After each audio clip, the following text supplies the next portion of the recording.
은혜 받으실 말씀은 요한복음 1장 9절로 10절 말씀입니다. 1장 9절로 10절 다 같이 한 목소리로 합독하신 후에 말씀을 나눕니다. 읽습니다. 시작. 참빛 곧 세상에 와서 각 사람에게 비추는 빛이 있었나니 그가 세상에 계셨으며 세상은 그로 말미암아 지은 바 되었으되 세상이 그를 알지 못하였고. 아멘. 3장 16절 본문도 한번 읽어보겠습니다. 읽습니다. 시작. 하나님이 세상을 이처럼 사랑하사 독생자를 주셨으니 이는 그를 믿는 자마다 멸망하지 않고 영생을 얻게 하려 하시니라. 아멘. 오늘 상당히 중요한 묵상을 여러분과 함께 나누려고 하고요. 그리고 이 묵상은 제가 이런 관점으로 한번 성경을 쭉 읽으면서 몇 번 더 설교하게 될 텐데요. 우리의 영적인 삶이라고 하는 것이 왜 그렇게 발전이 없을까? 개념 없이 영적 전쟁을 해와서 그렇다라고 말씀을 드립니다. 살아있는 영적 실체를 대하는데 마치 죽어있는 것처럼 대해왔던 거죠. 나보다 능력이 많은데 나이가 먹어가면서 혹은 경험이 축적되면서 그 영적인 대상을 만만하게 여기는 태도를 갖게 된 거예요. 이건 교만한 거죠. 여러분, 영적 전쟁에 늘 이스라엘이 패배할 때 보세요. 아이성에서 패배하잖아요. 여리고성은 워낙 자기 힘으로 안 되니까 하나님 앞에 기도한다고요. 아이성은 자기가 봐도 만만하거든요. 가서 패배하는 거죠. 여기에 상당한 비밀이 있다라고 말씀을 드리면서 성경에 나오는 죽어있는 것처럼 우리가 여기나 살아있는 것으로 설명하는 주제들을 한번 깊이 있게 묵상하자. 그게 세상이에요. 여러분, 세상 지금 정도 사놓고 뭐라 그래요? 이렇게 말하거든요. 세상 사는 거 다 그렇지 뭐, 이렇게 만만하게 여겨요. 사람 사는 게 뭐 별거 있나? 이렇게 만만하게 여겨요. 인생이 그렇지, 그러고는 패배하는 거예요. 제가 그걸 깨달았어요. 여러분, 세상이요 결코 만만한 영적 실체가 아니다. 오늘 말씀을 잘 듣고 철저하게 준비하고 나가지 않으면 백전백패할 만큼 강력한 대상이다 라고 말씀을 드리고 싶고요. 세상이 얼마나 우리보다 더 성실하냐 하면 계속해서 발전합니다. 세상의 발전이 무서울 정도예요. 트랜스 휴먼 그러더니 요즘은 포스트 휴먼 그래요. 사이보그 시대가 돼요. 그걸 전문적으로 연구하고 만약 사이보그 시대가 되면 소위 기독교적인 인간관과 창조론을 어떻게 수정해야 될 것이냐 라고 신학 동네에서는 고민하고 있습니다. 보세요. 인간 개념이 이제 트랜스 포스트 이렇게 간다. 또 우리가 세상을 대할 때는 세상 뭐 별거 있어? 이렇게 우습게 사는 거예요, 우리가. 그러니 은혜가 힘이 없는 건 아닌데 은혜를 받은 우리가 우리랑 싸우는 대상인 세상을 너무 쉽게 여겨왔다. 그래서 요한복음은 세상을 살아있는 실체로 대하십니다. 여기에 놀라운 비밀이 있습니다. 세상은 살아서 움직이는 생명체입니다. 영적인 실체예요. 그 속에서 여러분도 영적인 존재로 세상을 호령하며 살아가셔야 되는데 혹시 세상에 요즘 끌려다니시지 않습니까? 세상의 특징이 뭐냐? 더 강하게 더 높게. 요즘에 모토는 뭐냐? 더 빠르게. 핸드폰을 열어서 얘가 즉각적으로 반응하지 않으면 짜증이 난다. 영적으로 패배하고 있는 것이죠. 아니, 이 정도를 못 기다리는데 약속이 이루어지는 그 긴 기간을 기다리시겠다고요? 이 기다림이 없으면 기독교 신앙은 참 어려워지거든요. 그런 측면에서 세상을 만만하게 여기는 우리의 관점을 좀 바꿔야 합니다. 그럼 세상이 부정적이기만 하냐? 아니에요. 하나님이 세상을 이처럼 사랑하사 독생자를 주셨으니 이는 그를 믿는 자마다 멸망하지 않고 영생을 얻게 하려 하십니다. 하나님의 꿈이 있어요. 세상을 통째로 구원하고 싶으십니다. 그거를 어떤 예언자는 물이 바다 덮음같이 라고 그 이미지를 설명하는 거예요. 우리는 그런 역사를 뭐라고 그래요? 부흥의 역사라고 말을 하는 거죠. 세상을 통째로 구원하고 싶으신 거예요. 그 세상에 독생자를 보내신 겁니다. 그리고 아주 단순한 믿음 하나를 요구하세요. 이 독생자의 죽음이 너희들을 위한 죽음이라고 믿으면 구원받는다. 그런데 그것 하나를 세상이 모릅니다. 그래서 우리가 필요한 거예요. 그 사실을 믿어 구원의 감격을 가진 우리가 세상을 대할 때 구원의 가능성이 있는 대상으로 대하는 일도 중요합니다. 사탄이 세상 속에서 역사하기 때문에 부정적인 면도 있지만 구원의 가능성이 없는 대상들이 아니라 구원의 가능성이 있는 대상으로 내가 그를 바라보며 독생자의 희생과 십자가와 부활을 증거하는 삶을 살아가야 되는 거죠. 이게 세상을 이기는 삶이다. 너희가 세상에서 환난을 당할 것이나 담대하라. 내가 세상을 이기었노라 라고 말씀하시는 요한복음 16장 33절의 말씀이 너무 분명한 게 세상에서 당하는 환난은 뭐냐? 부정적인 세상의 능력이 나에게 환난을 주는 거예요. 담대하라. 세상을 구원할 주님의 사랑이 세상 가운데 늘 관심 갖고 있으니 너희도 담대하게 세상을 향하여 복음을 증거해라 라고 말씀하시는 거죠. 세상은 외모에 집중합니다. 지하 실교회를 다녀왔어요. 후배 목사님. 얼마나 깨끗하게 하는지 몰라요. 지하실 같지 않게 피톤치드가 나오는 우리 교회에 좀 도입하려는 거예요. 그런데 또 거들먹거려요. 피톤치드 파는 기계가 없대요. 요즘 튜브 방식으로 피톤치드가 나오는 건데 그걸 좀 6개월간 너무 좋잖아요. 지하실 냄새가 전혀 안 나요. 수평이 나요. 너무 좋고 목사님 사무실 갔더니 거기 또 한방 냄새가 나요. 여러 방법으로 지하실의 냄새를 빼고 깨끗하게 해놨어요. 야, 이 지하실이어도 지하실 같지 않다. 지하실이라는 것 때문에 제가 애를 썼다. 자기 건물이냐? 아니 월세래. 야, 이거 이렇게 투자해놓고 갈 때 뜯으려면 너무 아깝겠다. 그래도 이사 가려고 그러다가 안 돼서 지금 사무실 봐. 여러분, 세상은 지하실 교회야, 삼각 교회야. 그러고는 안 들어오려고 하죠. 그게 왜 뭐예요? 도전하셔야죠. 내용을 가지고 도전하셔야 돼요. 믿음의 능력을 가지고 외모 아니야, 믿음의 능력이야 하고 도전하셔야 돼요. 저는 깜짝 놀란 경험이 있거든요. 대학생 시절에 원주 신림에 가서 농촌 봉사를 선배 목사님 교회에서 하는 거예요. 사모님이 너무 못생겼어.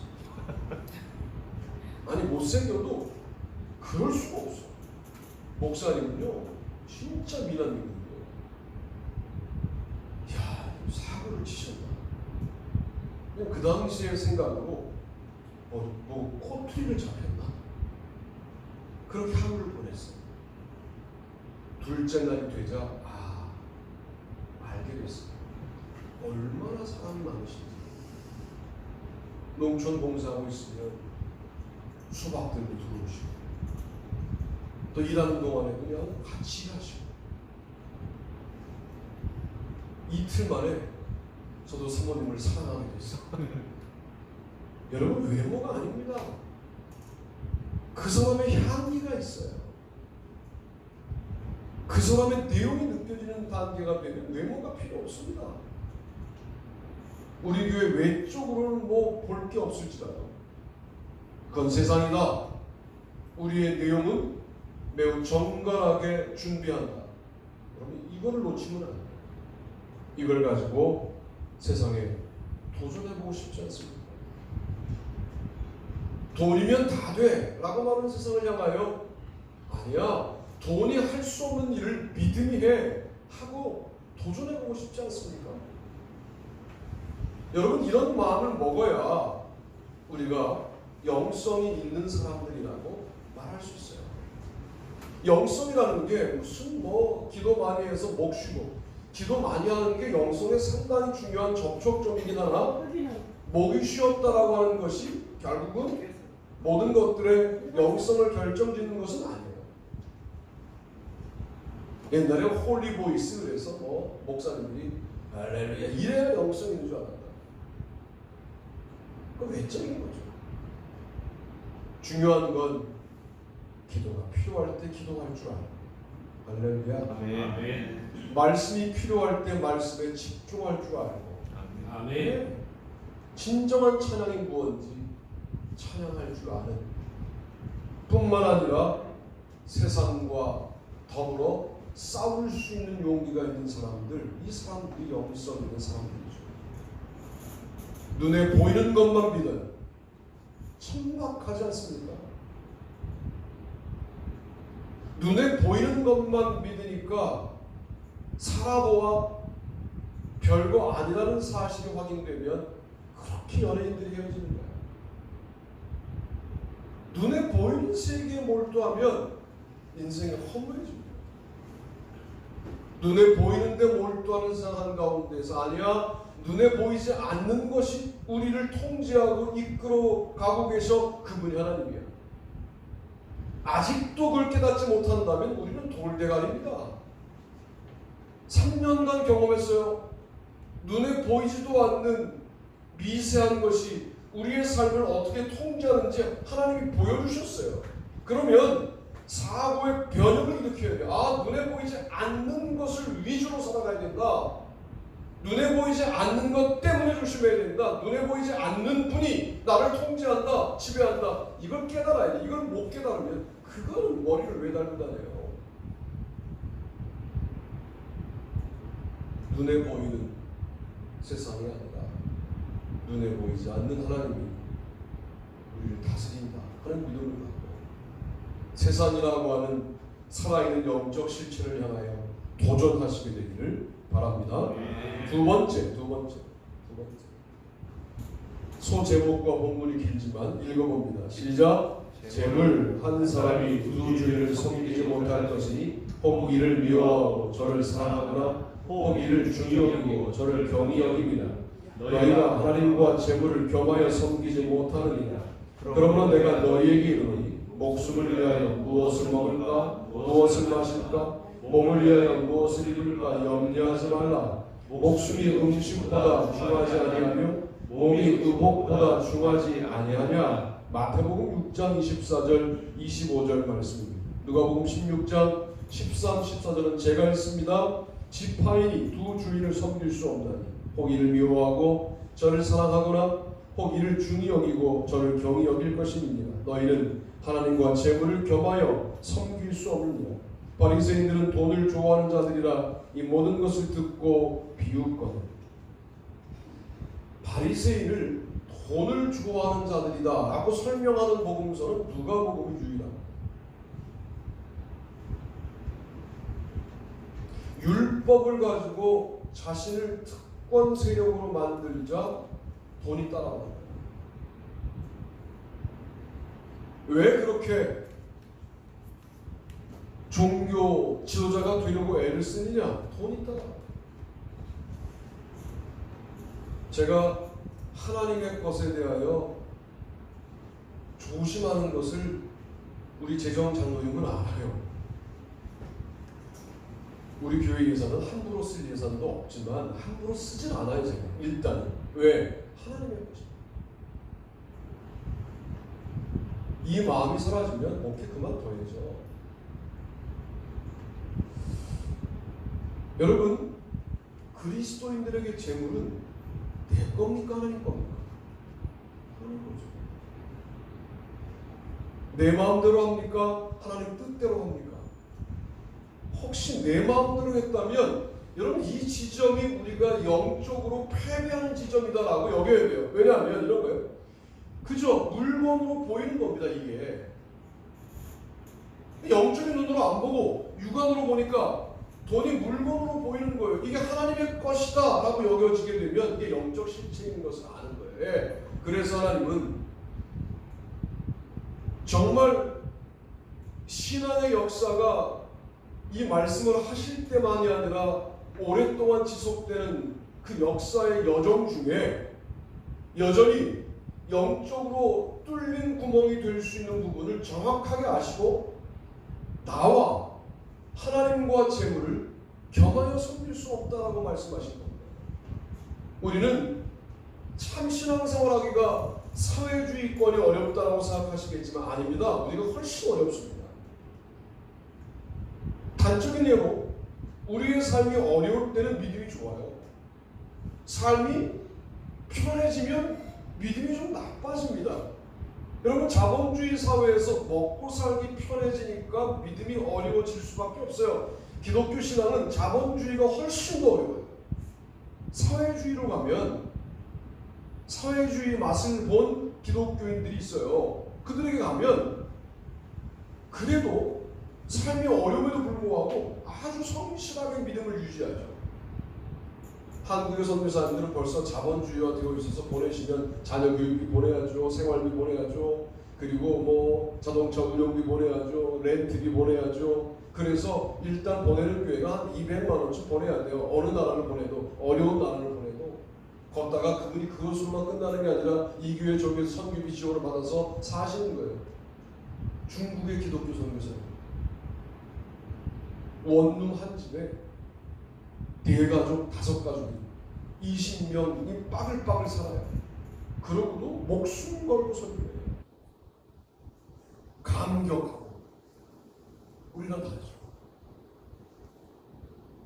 여러분, 재물이 살아있는 실체라고 여기셔야 돼요. 이걸 자꾸만 내가 통제 가능하다 그러니까 맨날 그 문제에 넘어지는 거예요. 내가 나름대로 잘 쓰면 된다라고 여기지 마세요. 못 써요. 우리는 그렇게 쓸 수 있는 능력이 없어요. 재물 자체가 어느 정도의 능력이 있냐면 우리를 욕심으로 붙잡아 둔다니까요. 예전에는 이런 생각하잖아요. 얼마 정도 있어야 한 달 사실 수 있으시겠어요? 그러면 한 500이요? 그래요. 그럼 600 생겼을 때 100은 어떻게 해야 돼요? 하나님이 2년을 더 주신 거니까 이웃과 나누고 주님께 드려야죠. 근데 600이 생기시잖아요? 자본주의가 그래요. 600을 쓸 수밖에 없게 만드는 메커니즘에 우리를 끌고 들어갑니다. 그래서 500으로 살던 삶으로 만족하지 못하고 600으로 살게 되어 여전히 부족해요. 이 패턴으로 가면 1000만 원을 벌어도 1000만 원 쓸 수 있는 메커니즘에 끌려 들어갑니다. 이게 영적으로 패배하는 자의 삶이다. 여러분, 500으로 살겠다라고 마음을 먹었으면 10년간 유지해보세요. 그 10년이 얼마나 은혜롭겠어요. 550이 생겨도 700이 생겨도 1000이 생겨도 다 이웃과 나누고 풍성하게 나누고 나는 그 삶을 유지해요. 제가 이걸 그냥 말씀드리는 게 아니라 요한 웨슬리가 그렇게 살았다. 첫 목사가 되어 받았던 90몇 불 죽을 때까지 걸어 살았어요. 이게 감리교회예요.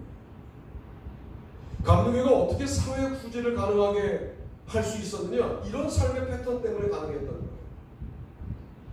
500은 내가 10년을 살겠다. 물가가 변동되니까 이게 대단한 결단이에요. 예배죠. 예배예요. 굶어 죽으라는 게 아니라 사치하지 않겠다. 그리고 나머지는 이웃과 하나님과 나눈다라고 마음먹으면 국가도 할 수 없는 가난의 문제를 해결할 수 있고, 저는 어떤 꿈이냐면 이 사람이 5천이 됐어요. 월 수입. 그래도 500으로 사. 얼마나 많은 일을 개인이 할 수 있을까? 500으로 사는 것을 헌신하는 사람을 주님이 주목하지 않겠다. 그런 사람들에게 주님이 계속적으로 축복하시지 않겠어요? 네. 저는 이게 11조를 도리어 신앙적으로 적용한 케이스라고 생각합니다. 11조를 드리다가 11조만으로 사는 거예요. 오, 얼마나 아름답습니까? 10의 9를 나누고 살 수 있어요. 너무 이상적이죠. 그 결단의 출발은 내가 충분히 범주를 잡아요. 나는 500 갖고 왔는데 700으로 잡아. 평생 안 넘어. 그러면 부담 갖지 마세요. 그런데 1원이라도 넘어. 그러면 이건 내 것이 아니라고 여기자. 이 훈련을 해보자. 쓸데없는 것들을 삽니다. 여러분, 이게 제가 이 부분을 묵상하는데 주님이 주셨던 지혜였어요. 우리 교회 부자가 많이 생기지 않을까? 그런 생각을 오늘 말씀을 증거하면서 해요. 왜? 오늘 들었던 이야기를 흘려듣지 말고, 나 그때 600이라고 생각했는데 이번 달에 1000이 들어왔는데, 그러면 400을 주님 앞에 어떻게 쓸지를 진지하게 반응해보자. 그때 갑자기 먹는 거를 랍스타로 바꾸고, 이건 미친 거. 먹던 대로 드시고, 그리고 나머지는 이웃과 하나님께 드릴 수 있으면 얼마나 우리가 하나님을 주인으로 삼고 살아가는 삶을 지속하는 삶을 사는 사람이겠는가 라고 말씀드리고 싶은. 나는 재정관리를 완벽하게 한다. 그리고 이렇게 해도 마음먹어요. 관리할 게 없어. 다 나가니까. 이미 지고 있는 거예요. 사실은 정확하게 이것을 영적 실체로 알고 나에게 주신 수익, 내가 노력해서 번 돈이 아니라 하나님이 주신 것, 하나님의 것으로 여기는 순간 그 재물은 영적인 능력을 나에게 악하게 발휘할 수 없는 실체로 바뀌어요. 그리고 하나님의 뜻 가운데 통제 가능하기 시작해요. 그때부터 지금 축복을 허락해 주시는 거죠. 세 번째는 이것인데요. 본문과 제목을 같이 읽어봅니다. 시작. 사만 이 썩을 것이 썩지 아니함을 입고 이 죽을 것이 죽지 아니함을 입을 때에는 사망을 삼키고 이기리라고 기록된 말씀이 이루어지리라. 사망아 너의 승리가 어디 있느냐? 사망아 내가 쏘는 것이 어디 있느냐? 사망이 쏘는 것은 죄요 죄의 권능은 율법이라. 우리 주 예수 그리스도로 말미암아 우리에게 승리를 주시는 하나님께 감사하노니 그러므로 내 사랑하는 형제들아 견실하며 흔들리지 말고 항상 주의 일에 더욱 힘쓰는 자들이 되라. 이는 너희 수고가 주 안에서 헛되지 않은 줄 압니다. 아멘. 오늘 15장 54절 58절. 사망아 너의 승리가 어디 있느냐? 사망아 내가 쏘는 것이 어디 있느냐? 우리는 죽음도 마땅히 우리가 겪어야 될 과정이라고만 여기지 영적 실체로 여기지 않아요. 그러니까 죽음의 문제가 아직 해결되지 않은 채로 신앙생활을 하고 있는 것이죠. 부활의 능력을 믿는다면 지금 당장 나에게 죽음의 위협이 두려움으로 다가올 때 물리치고 이길 수 있는 능력이 생깁니다. 왜 우리가 죽음을 두려워하게 만듭니까? 사탄이 죽음을 영적 실체로 사용하고 있는 거예요. 그래서 살아있는 실체로 성경이 말하고 있는 거예요. 사망아 그러잖아요. 세상이 나를 알지 못하고 자기 땅에 오매 자기 백성이 영접하지 아니하였으나 영접하는 자 곧 그 이름을 믿는 자들에게는 하나님의 자녀가 되는 권세를 주셨다라고 말씀하지 않습니까? 싸워야 될 영적 실체들을 우리가 다 죽어있다고 여긴 거예요. 개념으로 여긴 거예요. 그러니까 이길 수가 없는 거예요. 저쪽은 지금 대단한 무기를 갖고 나오는데 우리가 무기도 아닌 것을 가지고 전쟁에 나가가지고 그 전쟁에서 백전백패하면서도 이 성경 속에 있는 비밀을 몰랐던 거예요. 성경이 우리가 알기에는 아무것도 아닌 건데 왜 살아있는 것처럼 말할까? 영적 실체이기 때문이에요. 사망이 그렇습니다. 사망 앞에 죽음이라고 말하진 않아요. 죽은 자, 죽는 자 이렇게 말하지 죽음이라고 말하진 않아요. 사망이라고 말해요. 그런데 사망을 사망하고 호격으로 부릅니다. 살아있는 거죠. 살아서 우리를 두렵게 하는 거예요. 아직도 사망이 두렵다면 우리는 영적 전쟁에 지금껏 패배해 온 건지도 몰라요. 부활의 능력을 붙잡으시고 사망이 두려움으로 다가올 때 도리어 그를 물리치고 생명력 충만한 삶을 사시게 되기를 바랍니다. 네. 살아있는 것을 살아있는 것으로만 알아도 우리가 영적 전쟁에서 지금같이 패배하지는 않아요. 제가 이번 주에